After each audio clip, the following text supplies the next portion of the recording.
2025-এর September মাসে জনপ্রিয় সঙ্গীত শিল্পী জুবিন গার্গের সিঙ্গাপুরে অনুষ্ঠান করতে যাওয়া মৃত্যু। তারপর সেই মৃত্যু নিয়ে একাধিক প্রশ্ন ওঠে, ক্রমশ রহস্য দানা বাঁধে। কীভাবে মৃত্যু হয়েছিল সঙ্গীতশিল্পী জুবিন গার্গের, এই নিয়ে তদন্ত চলে এবং বুধবার এই মামলার শুনানিতে তদন্তকারী আধিকারিক জানিয়েছেন প্রথমে লাইফ জ্যাকেট পরেছিলেন গায়ক, তারপরে সেটি খুলে ফেলে দেন।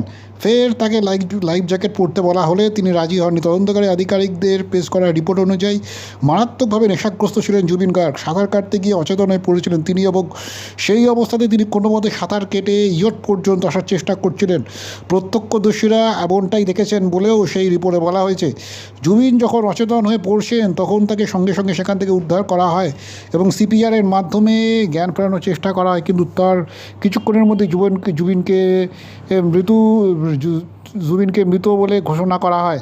তদন্তকারী আধিকারিক জানান, জুবিনের উচ্চ রক্তচাপ মৃগী ছিল। 2024-এও মৃগীতে একবার আক্রান্ত হয়ে গিয়েছিলেন তিনি।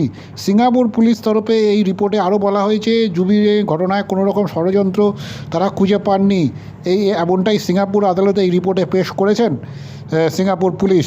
মূলত জুবিন ছাড়াও সেই ইয়োটে ছিলেন আরও 20 জন। তাদের মধ্যে ছিলেন গায়কের সহযোগী দলের সদস্য, বন্ধুবান্ধব। এরা অনেকেই ইয়োটে নানা রকমের খাবার ও মদ সঙ্গে করে নিয়েছিলেন। এক প্রত্যক্ষদর্শী জানিয়েছেন, সেই দিন জুবিন গার্গ জিন হুইস্কি পান করেছিলেন। সিঙ্গাপুরের পাশাপাশি অসমেও জুবিনের মৃত্যুর তদন্ত চলছে। অসমের মুখ্যমন্ত্রী হেমন্ত বিশ্ব শর্মার দাবি, এই মৃত্যুর পেছনে ষড়যন্ত্র রয়েছে। ঘটনায় ইতিমধ্যে 7 জনকে গ্রেপ্তার করেছে আসাম পুলিশ। তাদের মধ্যে রয়েছেন সিঙ্গাপুরের নর্থ ইস্ট ফেস্টিভ্যালের আয়োজক, গায়কের আত্মসহায়ক ও তার ব্যান্ডের সদস্যরা। জুবিনের এক তুতো ভাই এবং 2 জন নিরাপত্তা রক্ষীকেও গ্রেপ্তার করেছে পুলিশ।